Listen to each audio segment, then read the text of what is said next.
Ya, malam ini kita akan melihat beberapa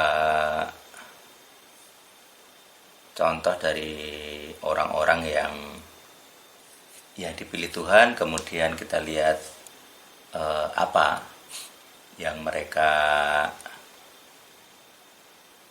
alami, apa yang mereka rasakan. Jadi kita bisa belajar membandingkan dengan diri kita sendiri.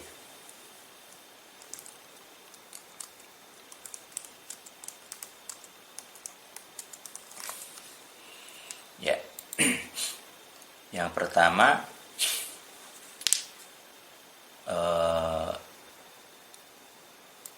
jadi poin-poin yang akan kita lihat adalah apa keistimewaannya. Jadi nanti kita perhatikan apa dia berbeda dengan orang biasa, orang lain. Kemudian ada nggak ciri khususnya.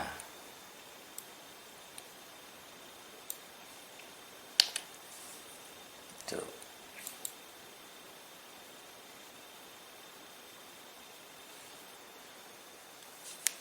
Baik, lanjut ya. Jadi kita akan melihat ada dua komponen keistimewaan atau ciri khusus dari orang-orang yang terpilih. Kita akan melihat apakah ada keistimewaannya.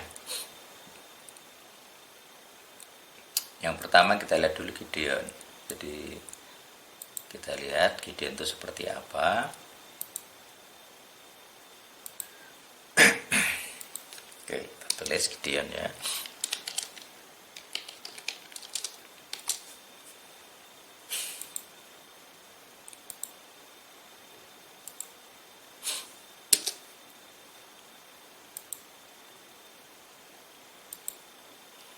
Kalau misalnya kita cari di Alkitab tentang sosok Gideon,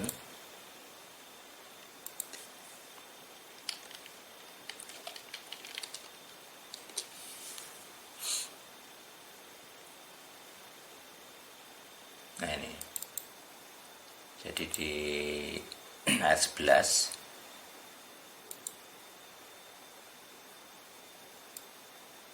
jadi pertama kali nama itu disebutkan di Hakim-Hakim 6 ini.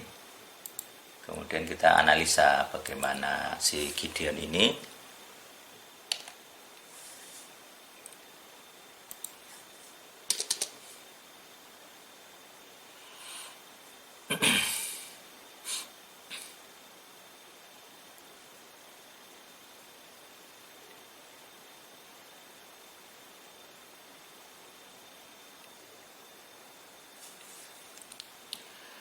ya, yang pertama adalah dia ini kata ini. Jadi Gideon ini sedang mengirik mengirik gandum dalam tempat pemerasan anggur. Jadi besok. Jadi untuk menyembunyikannya dari mata orang Midian.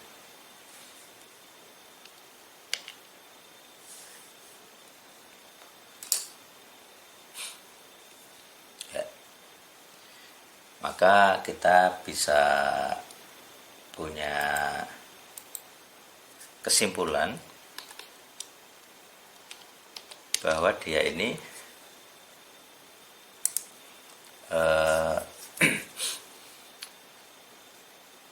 entah dia atau keluarganya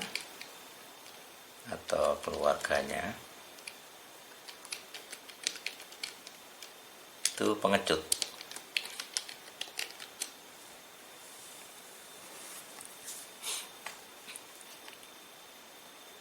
Jadi bukan orang yang secara jiwanya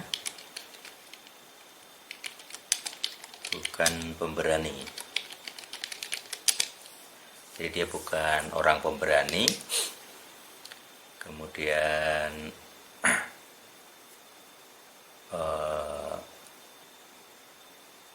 secara keluarga mungkin juga nggak mendukung, jadi keluarga mungkin juga nggak mendukung.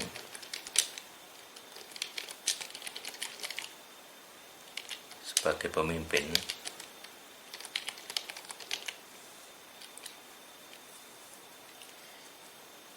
ya, jadi keluarganya saya yakin nggak mendukung itu sebagai pemimpin. Tapi kenapa dia terpilih? Nah, itu yang jadi menarik.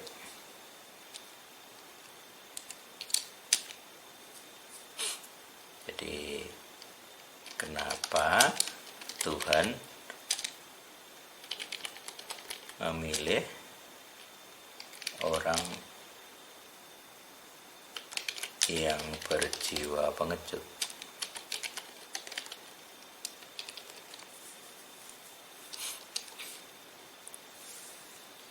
Ya, dan di Gideon ini ada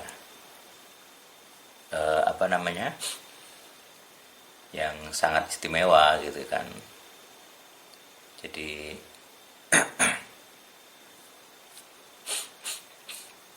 terutama di ayat selanjutnya,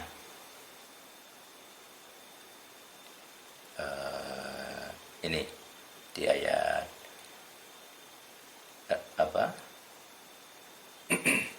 di ayat 12 kayaknya.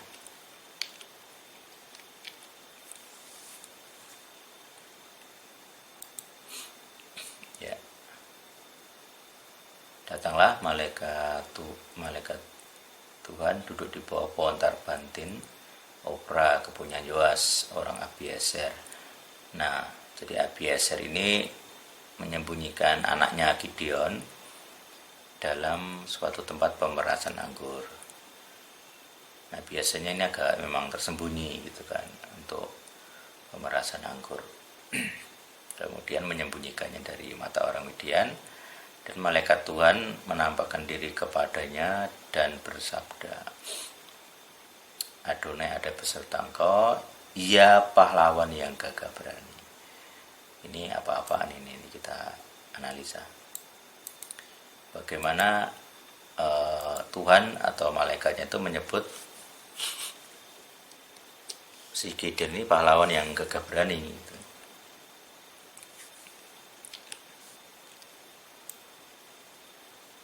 Ini kan jadi aneh itu ya kan.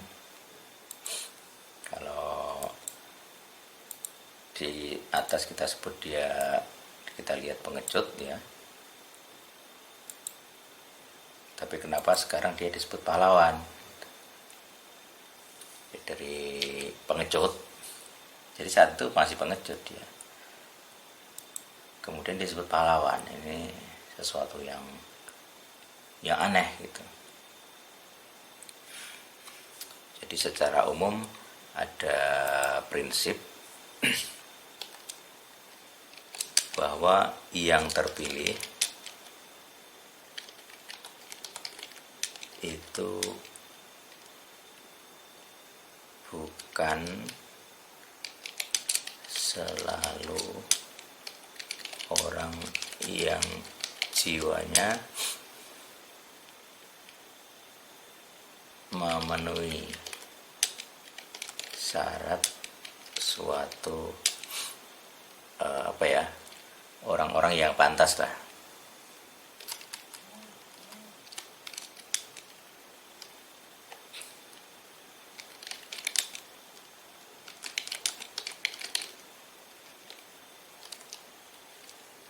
Jadi banyak orang tidak pantas.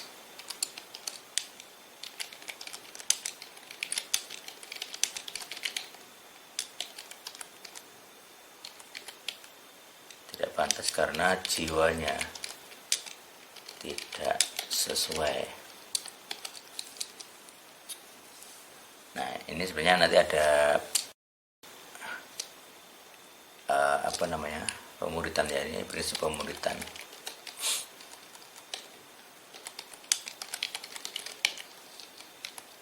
Jadi pemisahan jiwa dan roh.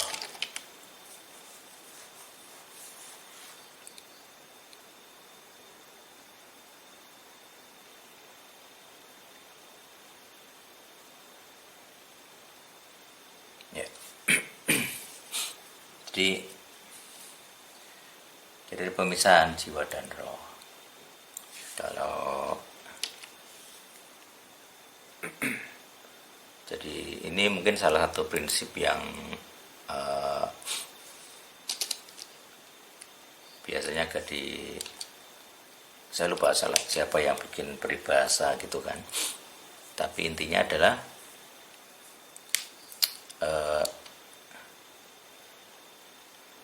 Tuhan memperlengkapi atau membuat yang dia panggil itu memenuhi kualifikasi.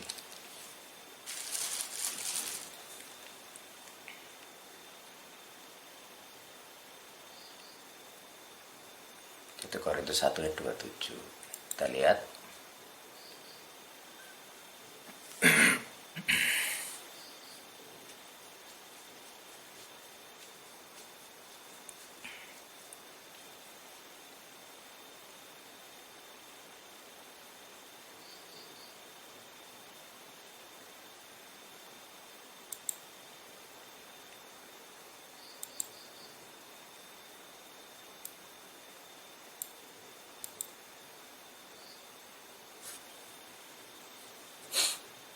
Berapa tadi?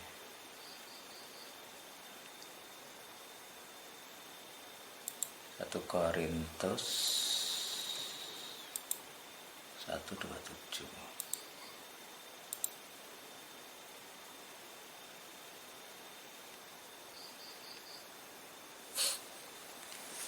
Ya. Jadi contoh yang pertama adalah Gideon, dan dia secara jiwani tidak pantas itu. Jadi kita lihat tadi di 1 Korintus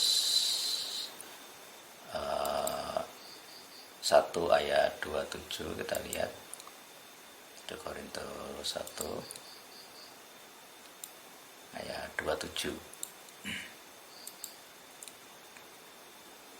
Ini ya, 26 sampai 27 mulai. Atau kalau ada dua. Oke lah, kita baca dari 23. Jadi ada kata kebodohan gitu. Jadi panggilan itu kayak kebodohan. Jadi dari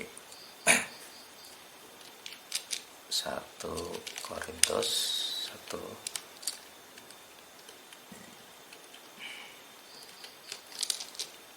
dari ayat 23, itu panggilan itu kebodohan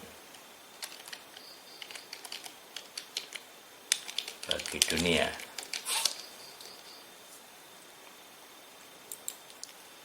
Kemudian bagi yang terpanggil adalah kuasa Tuhan dan hikmat Tuhan.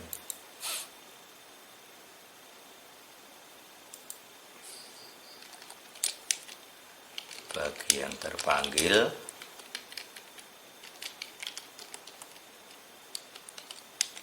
kuasa Tuhan, hikmat Tuhan. Jadi Gideon ini bagi dalam standar dunia ya apa ya bodoh itu ya. Jadi kayak Tuhan tuh bodoh telah memanggil Gideon yang pengecut. Sementara misi Gideon ini kan untuk berperang gitu ya. Nah, ini bagi Gideon tuh bodoh sekali gitu. Jadi kok bisa orang-orang bodoh terus dipanggil Tuhan gitu, atau dipakai Tuhan? Itu sulit. Ya. Kemudian kita lihat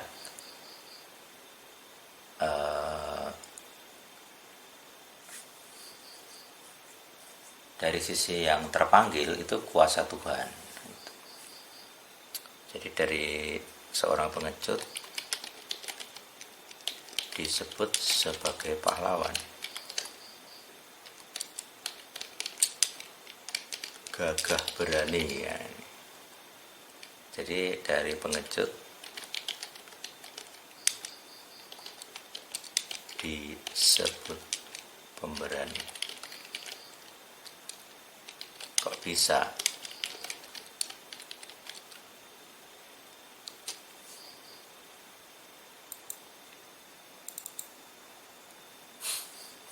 Ya. Jadi seorang pengecut bisa disebut pemberani, seorang yang tidak pantas bisa dipakai gitu ya.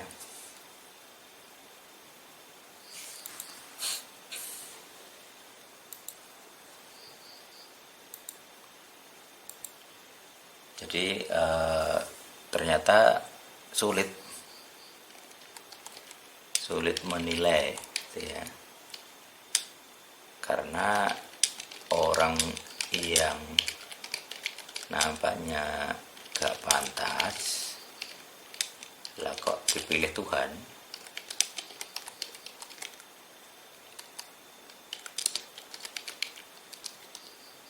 Makanya kita jadi sangat susah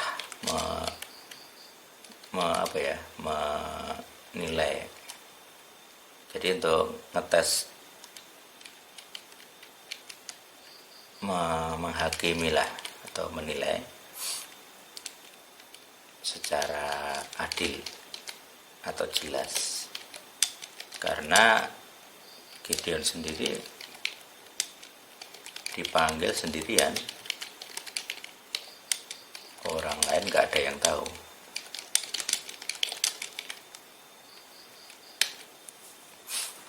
Itu. Jadi orang lain gak ada yang tahu.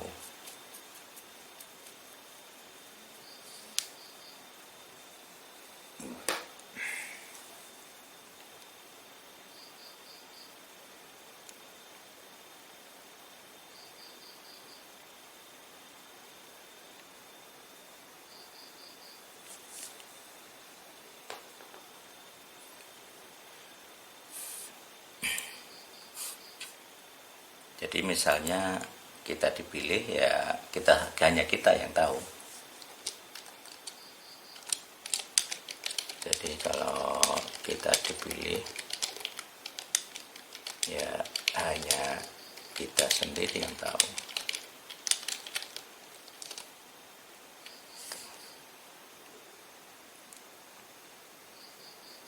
Mungkin juga nanti kita bisa memasukkan nama Maria di sini. Miriam, Ibu Masyah.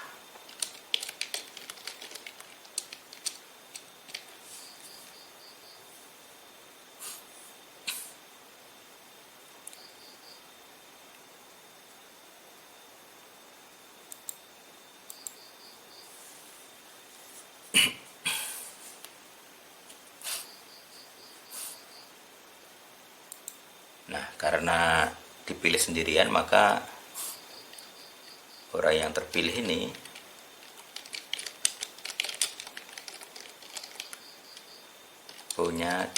menerima beban hati, merasa terpanggil, juga akhirnya setuju untuk dipanggil, setuju untuk membayar harganya.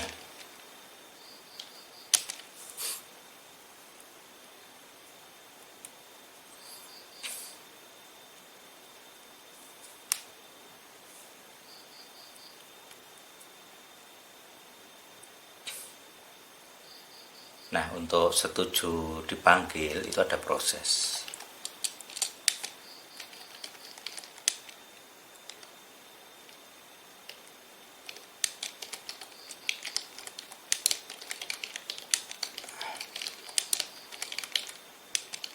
Biasanya perlu proses, tidak serta-merta setuju.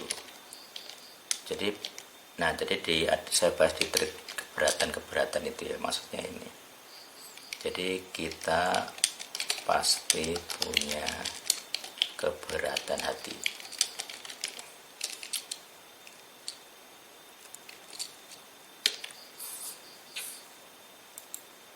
Itu.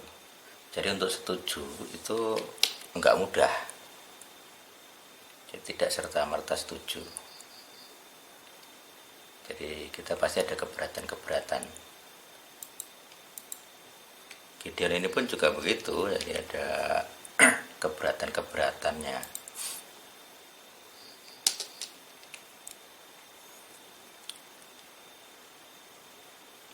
Jadi keberatan itu artinya bisa tidak yakin,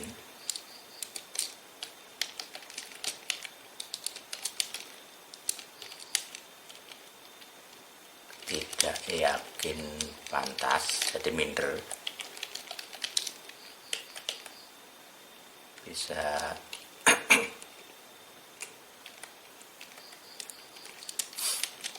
tidak yakin utusan itu benar-benar dari Tuhan,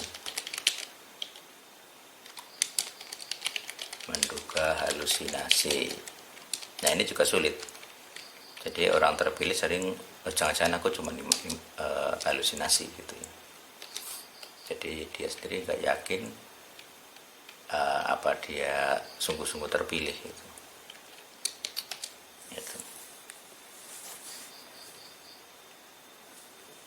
Terlebih jika dia ngerti harga yang harus dibayar. Ini lebih, jadi kalau ini sudah setuju, sudah yakin, jadi sudah yakin diutus,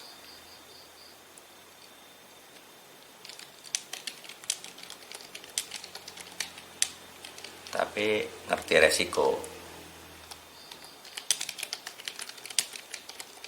dan nggak mau bayar. Itu. Jadi memang ada banyak versi ya, ada banyak versi dari ini.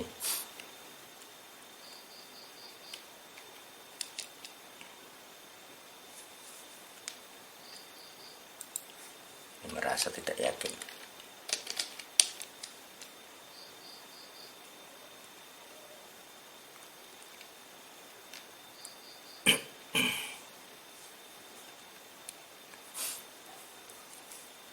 Jadi perlu proses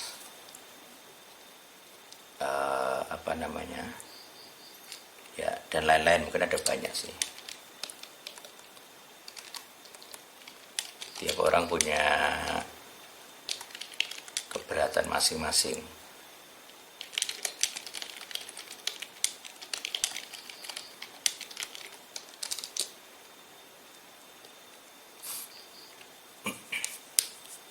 Jadi kita ambil sampel dari Gideon ini untuk malam ini.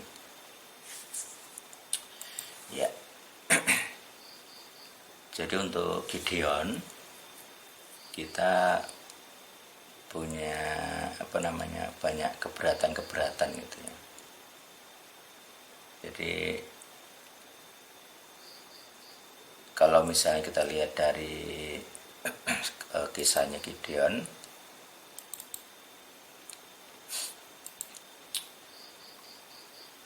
ini jadi kalau di ayat 13 ini Gideon sendiri minder gitu, maksudnya tidak mempercayai utusan. Jadi kalau kita lihat Gideon ini, dia nggak percaya bahwa Tuhan itu memperhatikan. Jadi mengapa jika Adonai bersama kami? Jadi dia nggak yakin, dia minder atau sebenarnya nggak yakin Tuhan masih menyertai Israel saat itu.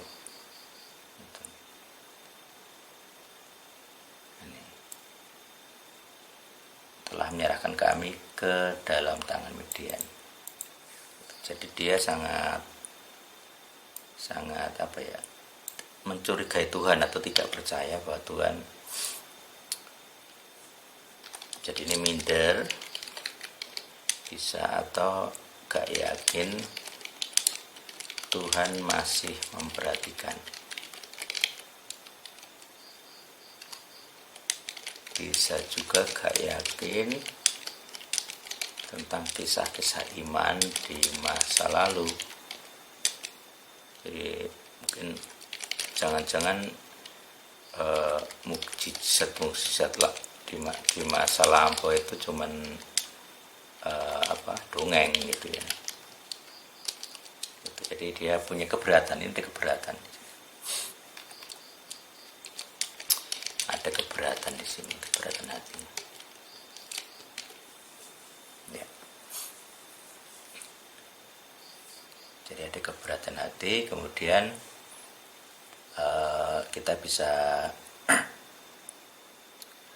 melihat lagi adakah ini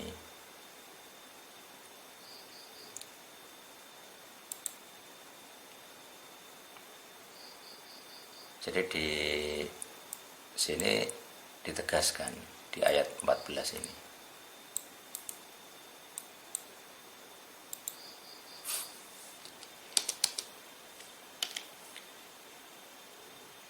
Aku mengutus engkau ini. Jadi untuk ini jelas sekali. Jadi dari keberatan-keberatan ini, kemudian aku mengutus engkau. Ini ada kesini dijawab ini. Dan ini janji engkau akan menyelamatkan. Ini janji bahwa si Gideon akan berhasil. Itu.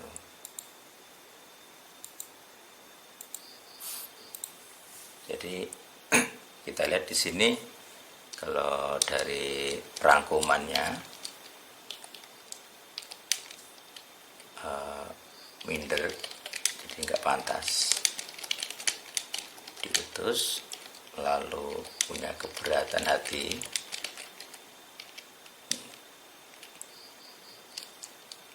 tapi Tuhan ngotot di sini.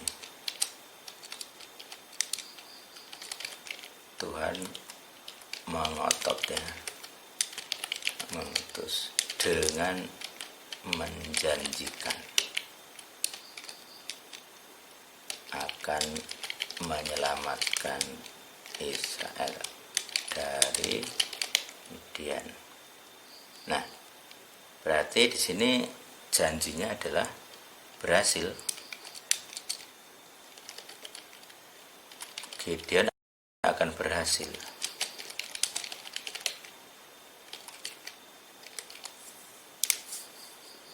Jadi di sini Gideon akan berhasil.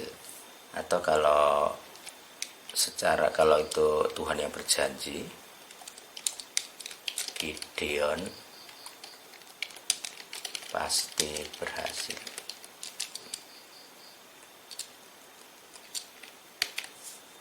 Itu.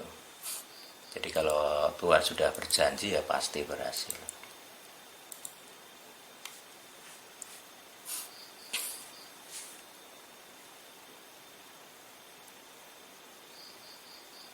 Jadi ternyata bukan orang yang seketika oke gitu ya. Jadi ada banyak keberatan yang harus diselesaikan. Nanti kita lihat bagaimana proses Gideon itu menyelesaikan keberatan ini gitu. Jadi Tuhan dan Gideon ada negosiasi untuk menyelesaikan.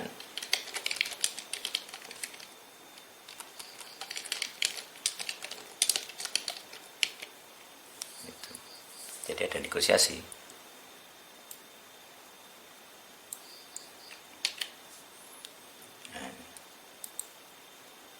Nah, kenapa ada negosiasi? Karena sebenarnya ada perjanjian.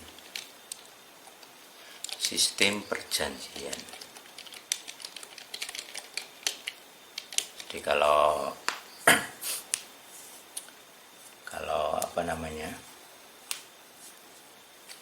sebelum tanda tangani lah itu ya.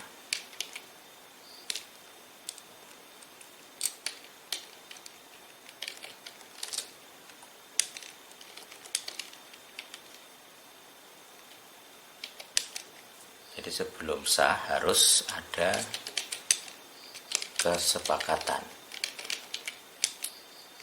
soal isi atau klausul mungkin ya, perjanjian. Kedua pihak harus sepakat.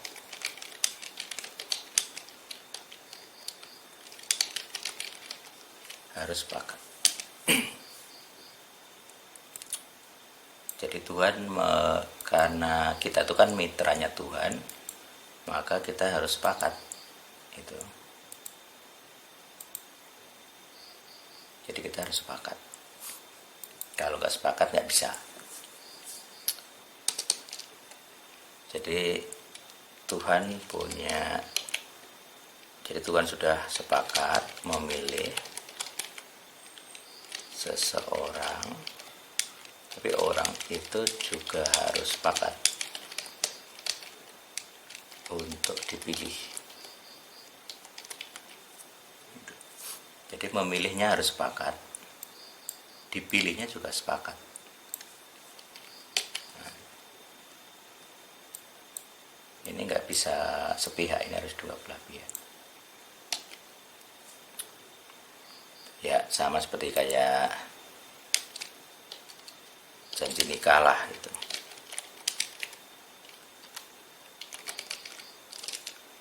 Ini juga orang harus sepakat dua-duanya.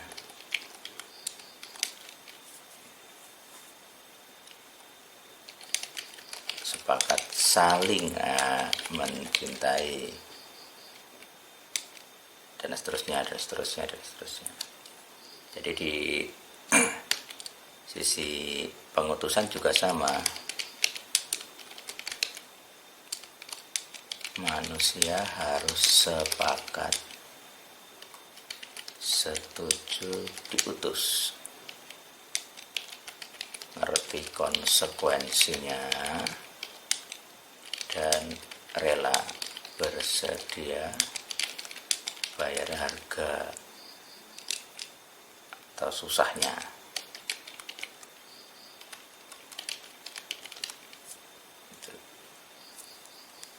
Jadi harus sepakat dua-duanya.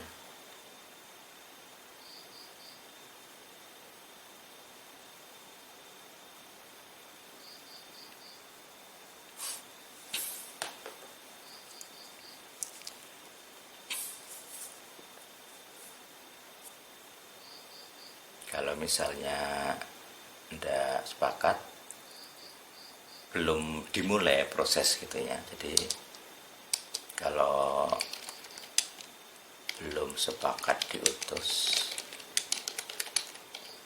maka perjanjian pengutusan atau pentahbisan tidak sah, belum dimulai, artinya belum bermisi, masih latihan saja itu. Nah kita lihat proses negosiasi dari Gideon. Jadi Gideon ini punya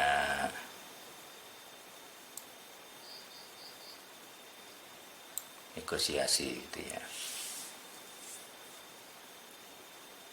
Oke, jadi tanda pertama,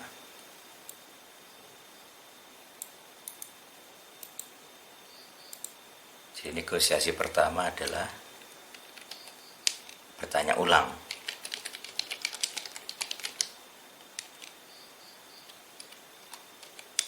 Kamu serius nggak ngutus saya?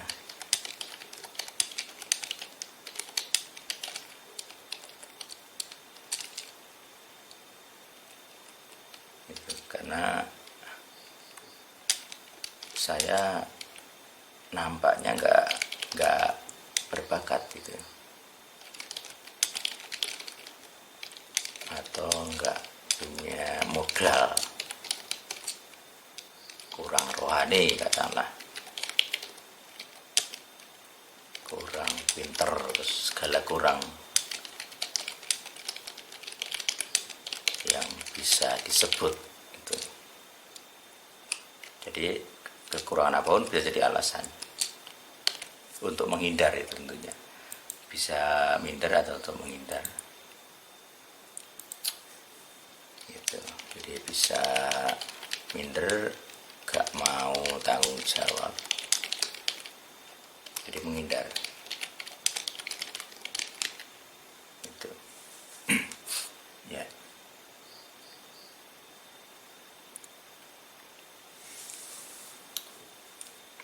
jadi kita lihat,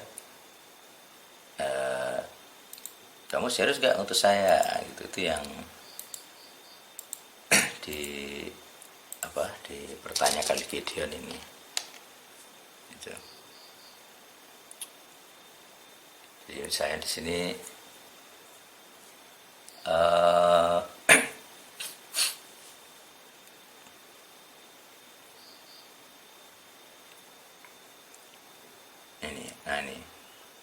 ini alasannya si Gideon.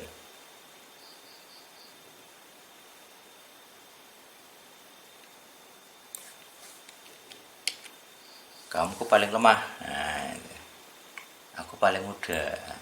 Ini alasan ini.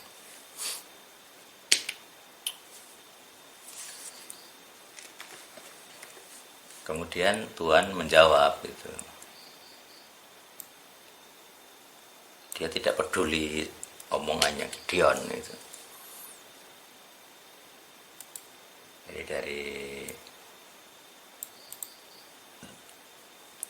keberatan, kekurangan, Gideon ini dijawab itu. Lu aku bersama engkau. Maka ini janji. Jadi engkau akan memukul Midian gitu, seperti seorang pria. Ini memukul ya. Jadi ini perlu diperhatikan ini. Ini sindiran ini. Sarkas ini. Banci ya, kamu banci.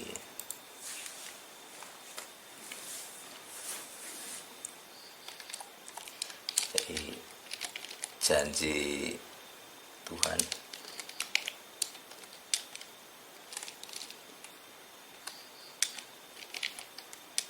kamu akan menang atas Midian. Wahai banci pengecut. Nah,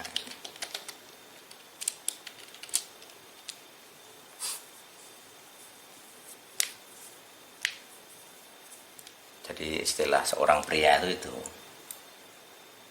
kenapa dia pakai sindiran seorang pria gitu, karena dianggap kamu mandang dirimu banci.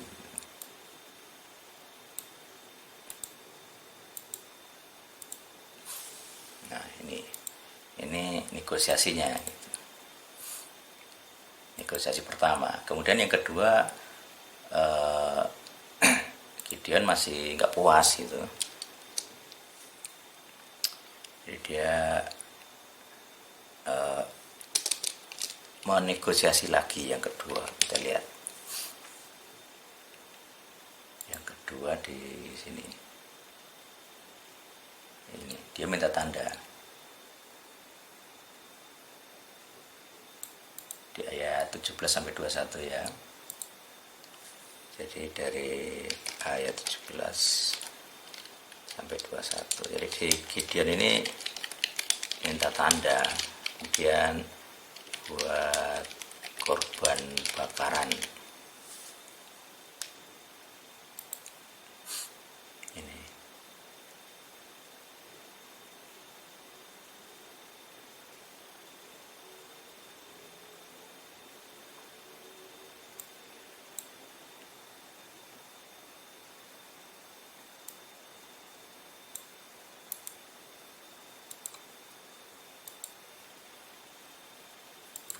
Karena minta korban bakaran, kemudian malaikatnya membuat tanda itu ya.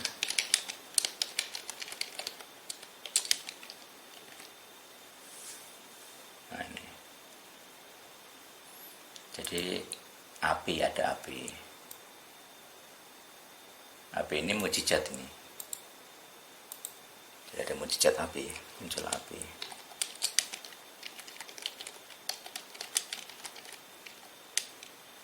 Yang menyalakan api ya malaikat.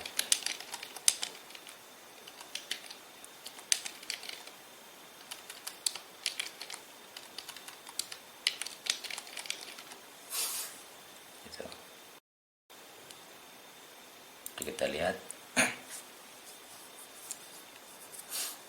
seperti ini. Jadi mengulurkan tongkat bla bla bla bla bla, menyentuh ke daging dan roti, maka keluarlah api. Ini. Jadi Gideon ini sadar akhirnya. Gideon selesai dengan salah satu keminderannya. Jadi Gideon sadar sudah sungguh-sungguh diutus Tuhan.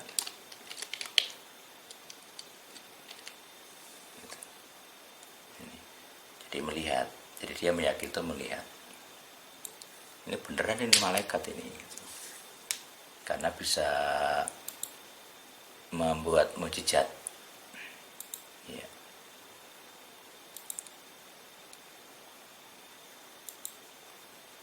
Ya.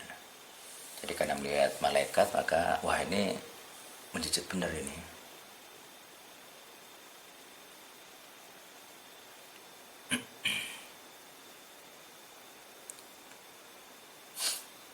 Kemudian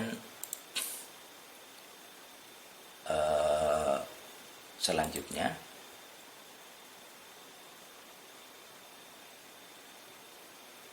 ini penghiburan.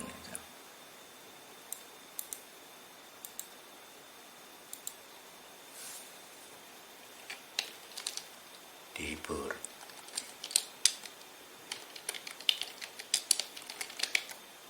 Salam dengan shalom, damai sejahtera. Karena sadar, oh ini benar memang, oh ya sudah aku diutus. Jadi akhirnya Gideon setuju, sadar. Gideon 100% paham, sudah diutus, sudah dipilih.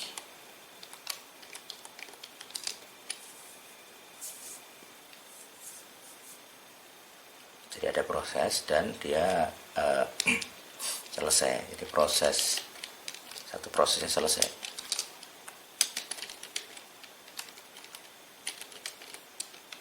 Gideon sudah yakin gitu ya.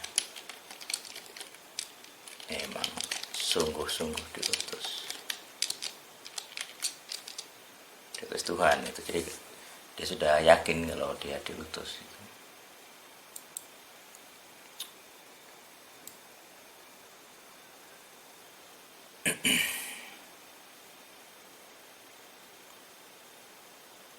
Nah, sesudah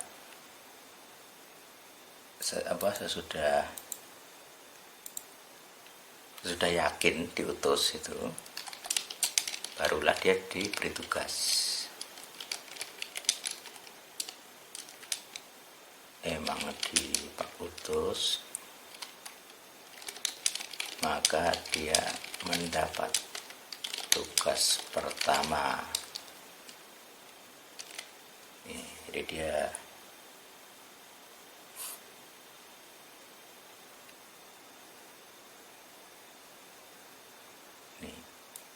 disuruh meruntuhkan Mezbah Baal dan patung Asyera.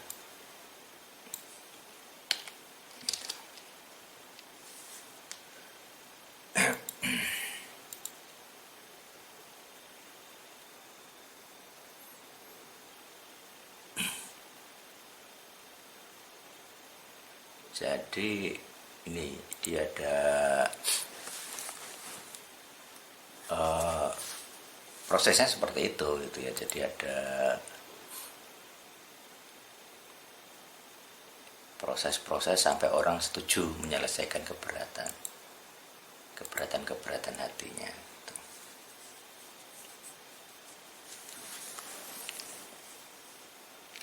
Jadi perlu proses. Nah, fokusnya untuk malam ini adalah perlu proses. Selesaikan keberatan di hati. Nah, ini perlu waktu lama biasanya. Ini makan waktu lama.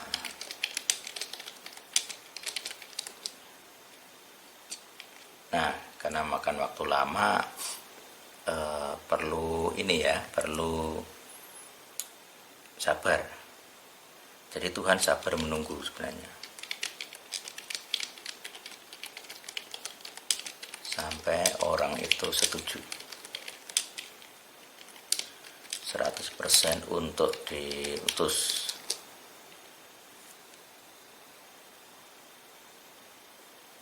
Ini bisa bertahun-tahun, seringkali puluhan tahun.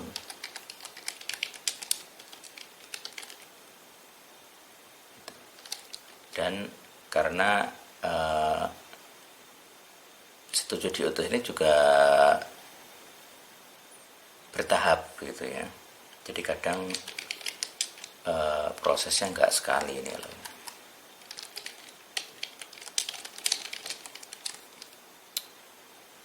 Gitu. Ya misalnya kita lompat ke Musa ya misalnya contoh tambahan ya ini ya. Mungkin perlu dibahas tersendiri. Jadi Moses ini dia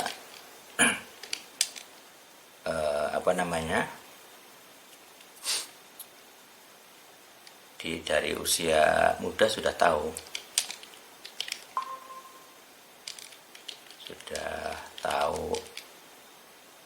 diutus Tuhan gitu. Sudah punya hasrat gitu ya. Hati sudah sadar itu bahwa dia diutus. Cuman dia nggak tahu. Jadi hasrat sudah ada, roh sudah paham, tapi jiwa nggak tahu bagaimana caranya. Gitu. Jadi perlu semacam pertemuan.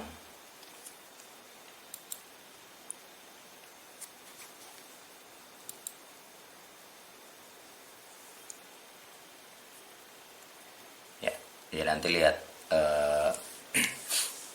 lengkapnya, lihat video aja ya. Nanti nggak tahu ini jaringannya memang seperti ini.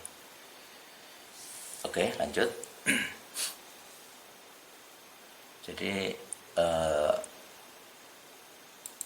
hasrat sudah ada, jadi usia muda hasrat sudah ada, tapi perlu proses, perlu upacara lah gitu. Upacara sah di usia dia 40 itu di Sinai itu di Sinai. Jadi hasrat saja tidak cukup gitu. Harus ada sekolah gitu ya, resmi. Jadi sekolahnya Musa ya resmi ya, dia dibuang pergi ke Midian itu. Jadi biasanya orang-orang ya kayak Yosef itu juga punya hasrat dari muda gitu ya. Tapi dia nggak paham gitu.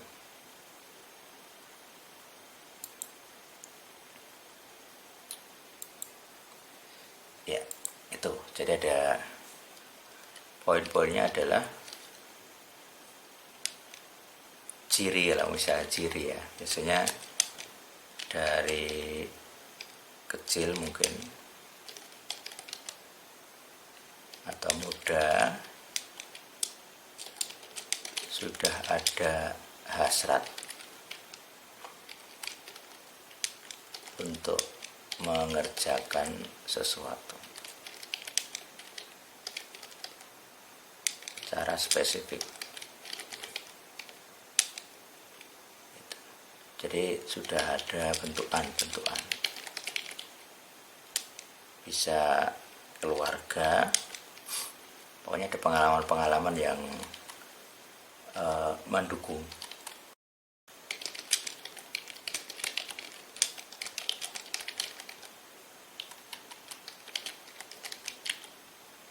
Itu ciri.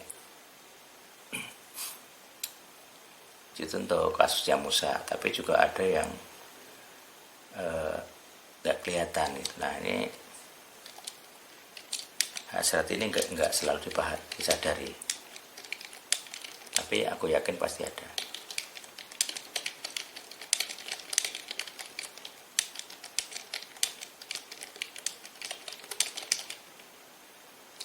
Karena ini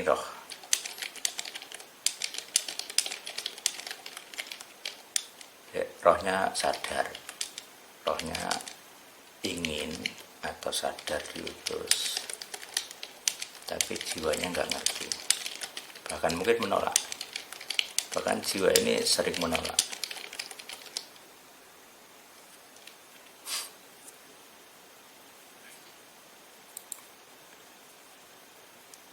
Jadi kalau orang di level jiwa ini umumnya akan menolak.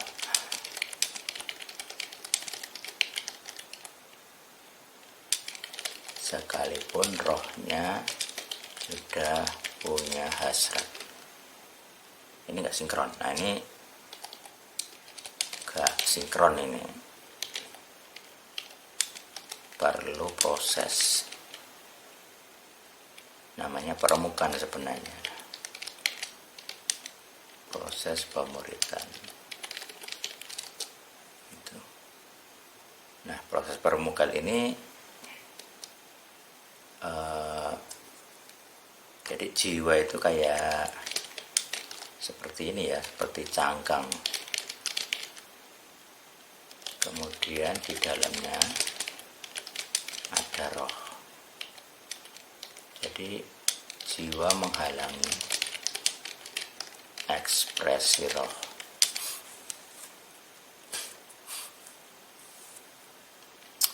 Maka jiwa harus disobek.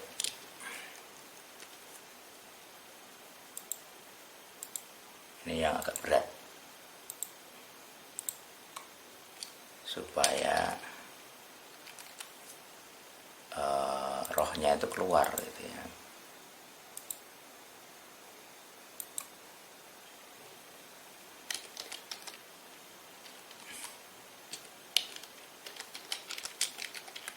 Rohnya bisa keluar atau nampak.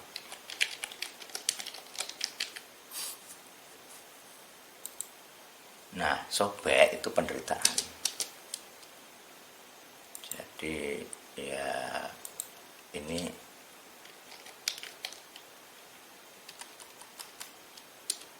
jiwa sobek, menderita. Ini rumus ini ya, rumus pemuritan ET itu ini. Ini. Ya.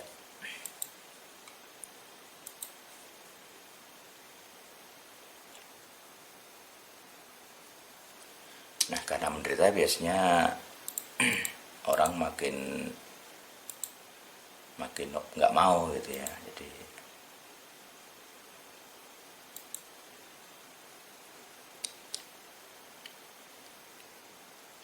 jiwa pasti nggak mau.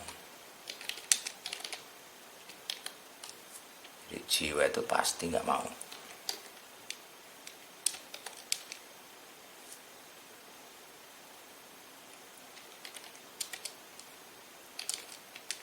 Ogah. Jadi jiwa itu ya pasti ogah. Karena berat gitu. Ya. Nah, maka lebih baik sebenarnya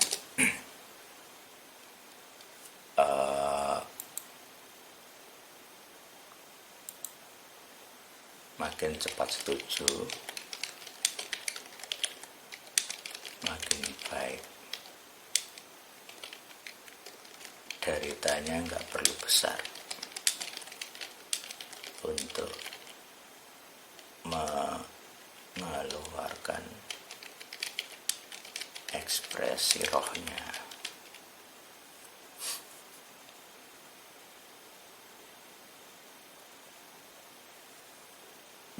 Nah, ini pengalaman ini maksudnya harus dialami.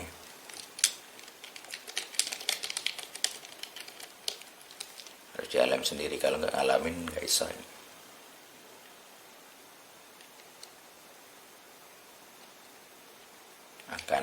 Akan jelas sekali bedanya. Cuma bisa teori, ini Om Do ini, dan sudah mengalami proses sampai 100% setuju. Nah,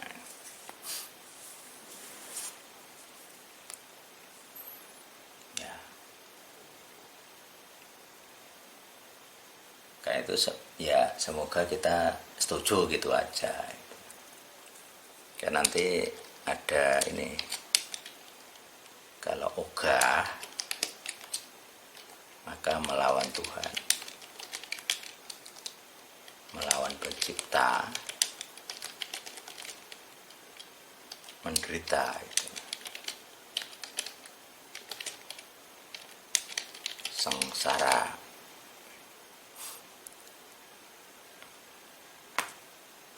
Tuhan kok dilawan.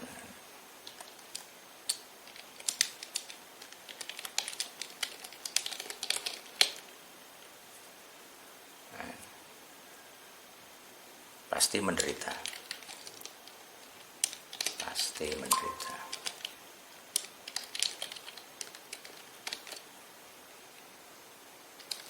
Nah, kenapa jiwa itu defaultnya melawan itu ya?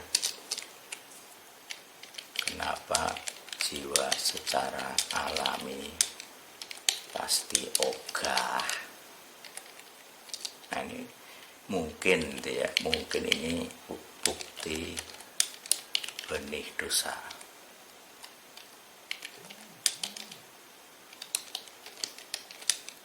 Sejak lahir. Ini makanya di doktrinnya kan lahir di dalam dosa. Semua orang berdosa.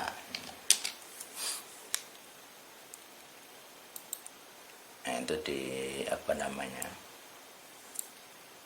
Roma berapa itu ya?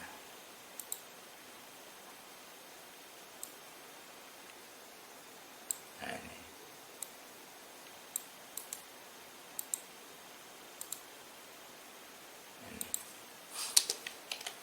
Jadi sudah lahir baru pun tetap benih dosanya enggak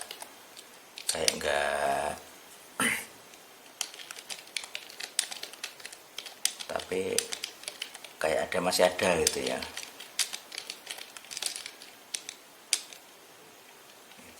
Jadi perlu proses kalau ini.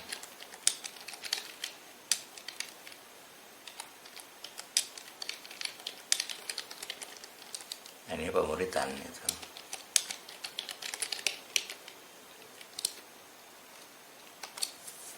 Ya.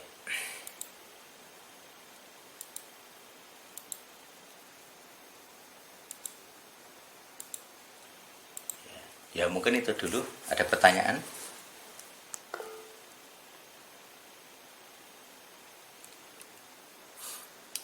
Untuk apa ini? Pertanyaannya,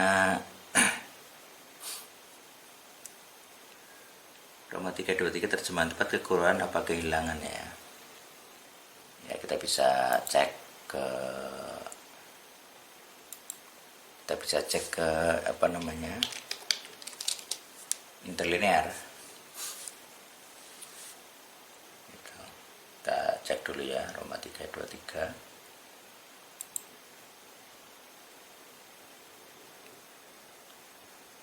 Ini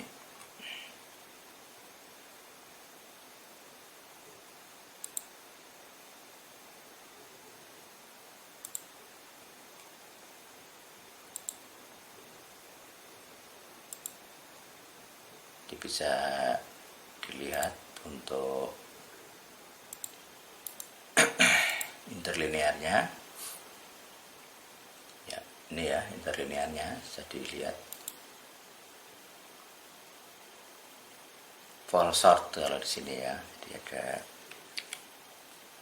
fall short. Isteruntai 5302.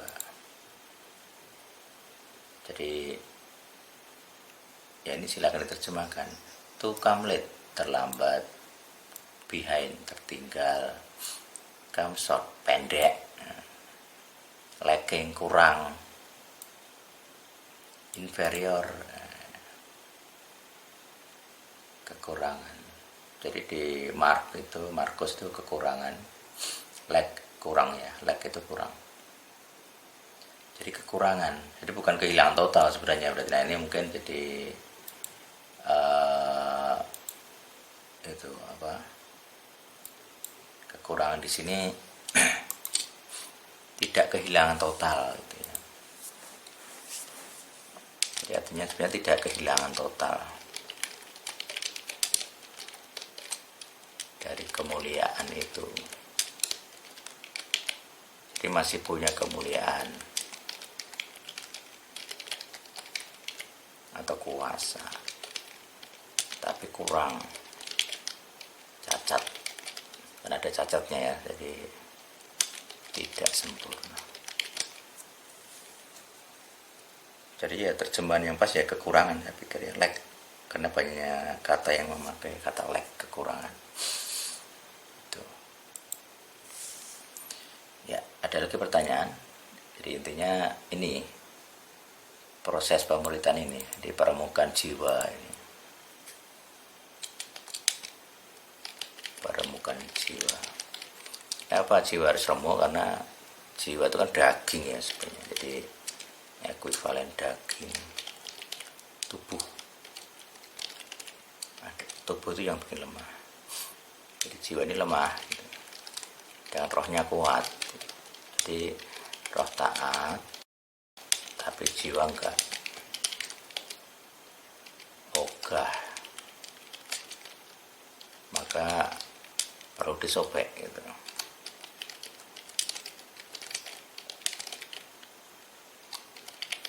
Untuk buka jalan bagi roh keluar atau muncul ya, nampak.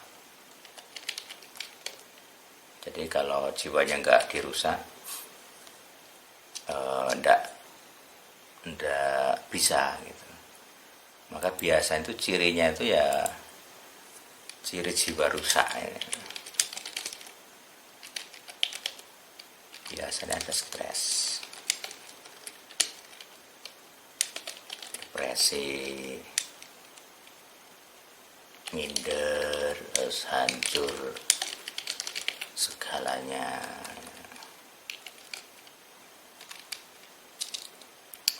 Mungkin karir hancur, relasi hancur, terus cinta dikucilkan, dijauhi teman, dihina di depan umum, dicaci maki itu, dikatai, dirusak reputasi.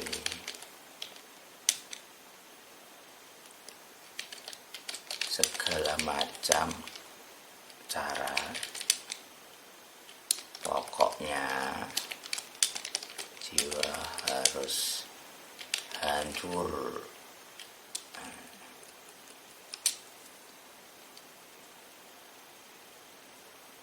Perlu diperbesar,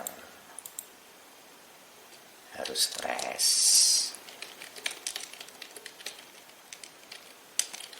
meratap, menangis, bingung, merasa ditolak Tuhan,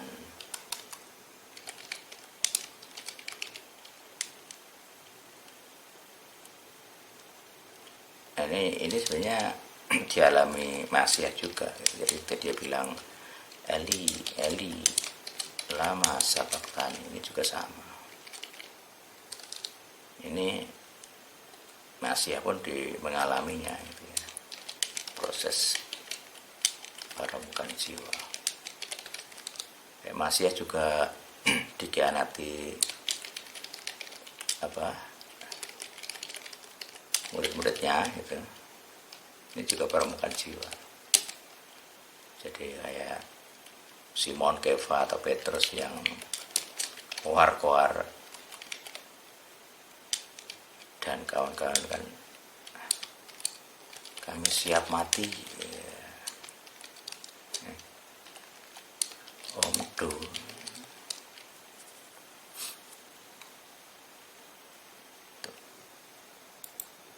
Makanya kalau Simon kan dia ditanya 3 kali, apa engkau mengasihi aku? Nah itu juga ini, ya kamu omdo.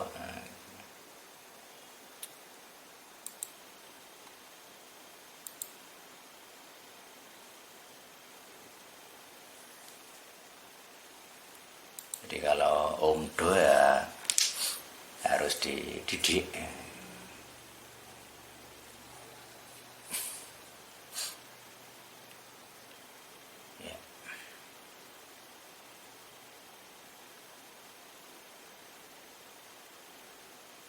Oke, ada lagi pertanyaan? Itu ya. Jadi pokoknya kalau orang melawan dipanggil itu ya ini harus dirusak jiwanya.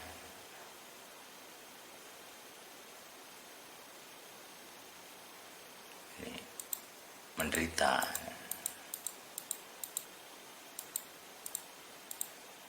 Jadi kalau orang nggak pernah menderita itu ya nggak punya LG gitu kan. Jadi kita bahas sedikit legal groundnya gitu. Jadi derita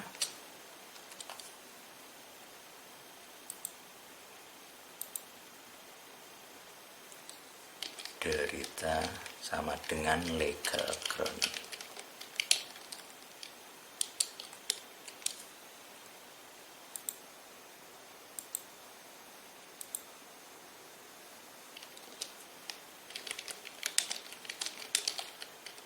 Besar derita panggilan. Jadi derita panggilan, bukan derita karena kesalahan.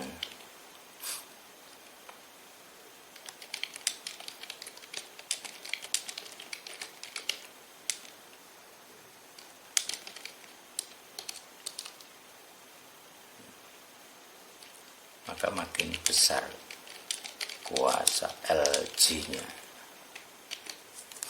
Jadi kalau nggak punya penderitaan, jadi nanti akan merasa bahwa orang yang dipanggil itu, lu salah saya apa? Gitu. Saya nggak salah kok menderita. Gitu.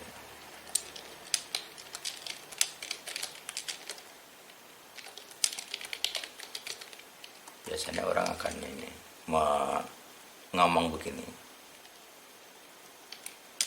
Ini kayak kitab Ayub ya. Iyop.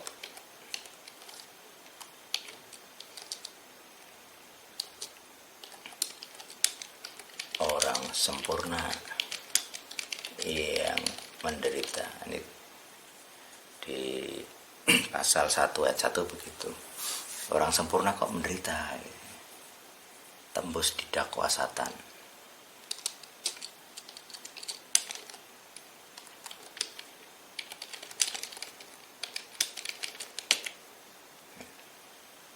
Jadi orang sempurna pun bisa tembus didakwa Satan. Apalagi yang nggak sempurna.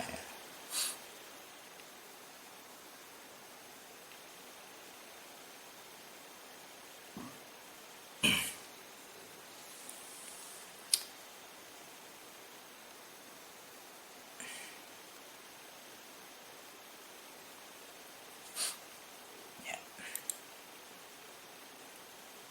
Ya mungkin itu sih dari sesi ini ya. Jadi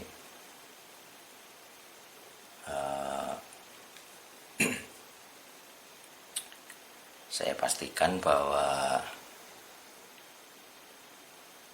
apa namanya,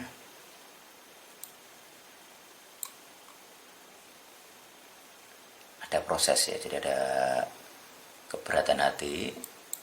Jadi ada keberatan hati. Ketika dipanggil pasti ada keberatan hati. Kemudian ada proses penyelesaian dari keberatan itu. Seperti ini gitu. Ada negosiasi dengan Tuhan. Gitu. Jadi sampai apa namanya, itu setuju. Setuju ini.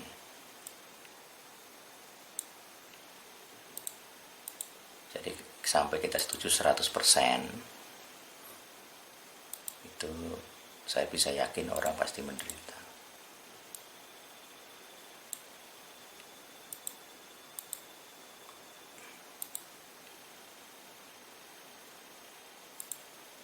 Jadi harus setuju 100%.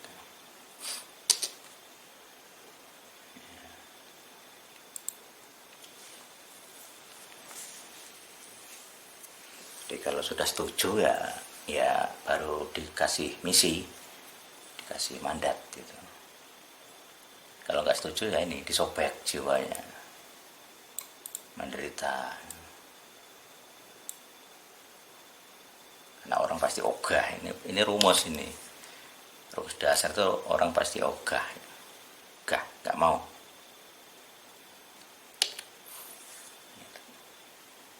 Jadi harus ada proses bertahun-tahun sampai setuju 100%.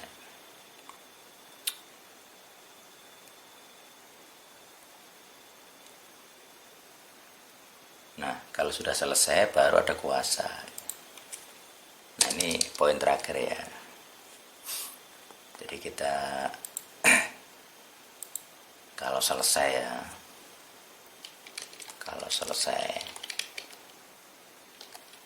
ini punya kuasa.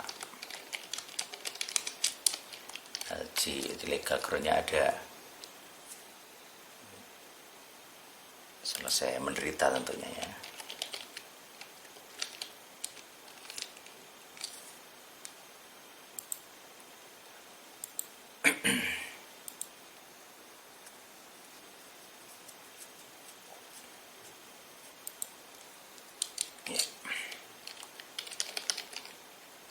Dan biasanya nggak bisa dipercepat.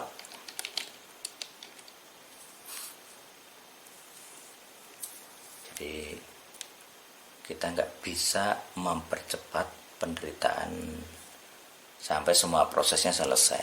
Biasanya kadang kita meratap gitu ya, kita meratap kok lama menderitanya, pengen selesainya kapan. Biasanya nggak akan selesai sebelum memang selesai. Jadi nggak bisa dinegosiasi. Nah kayak di ET kan pakai ini ya,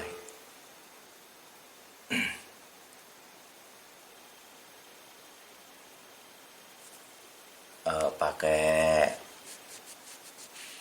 kalau saya dulu pakai ini, kalau di ET pakai jangka 7 tahun. Jadi saya minta tanda 7 tahun. Kalau berhasil ya berarti aku diutus Tuhan. Kalau dalam 7 tahun ambiar, gagal atau tumbang malahan, ya sudah, berarti aku tidak diutus Tuhan. Jadi perlu waktu lama untuk menguji ya, jadi 7 tahun. Gitu. Jadi kayak ET minta tanda gitu ya. Minta tanda 7 tahun. Kalau berhasil maka baru yakin diutus Tuhan. Terlebih dulu ada yang nantang, ditantang hamba Tuhan kalau ini. Jadi satu saja orang percaya pada ET barulah terbukti itu kan. Dia mencaci ya, ini cacian, nggak mungkin kamu diutus, mustahil ya. Akhirnya saya bikin ya, saya ngomong ke Tuhan, lu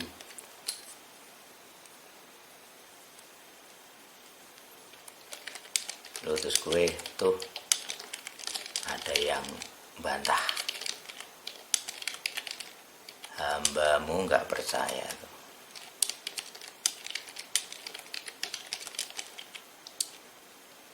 Ya.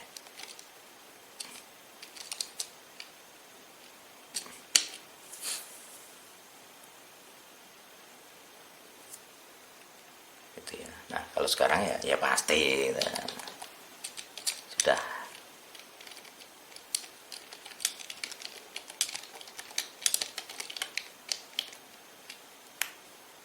Tandanya terlalu banyak gitu ya. Tanda oke-nya sudah banyak. Tidak ada lagi tanda balik, tidak bisa balik lagi.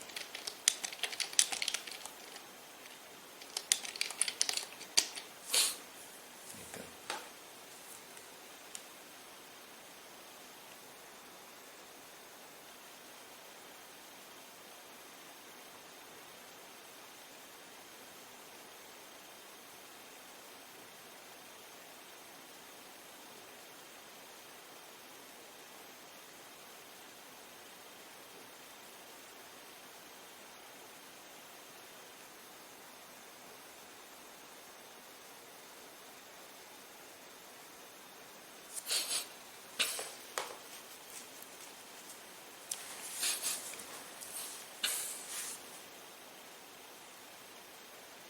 Ya mungkin itu ya, jadi pelajaran kita pada malam hari ini adalah bagaimana kita bisa punya kuasa legal ground. Gitu. Perlu waktu gitu ya.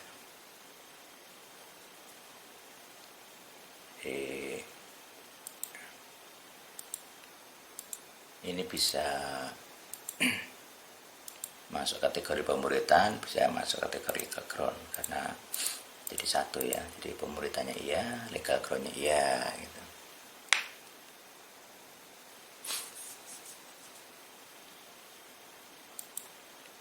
Ya, udah ya.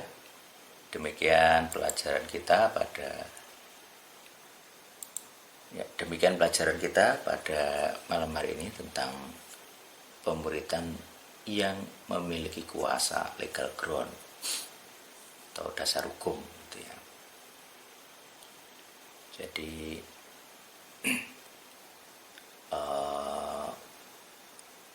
kalau kita selesai, kita akan berkuasa.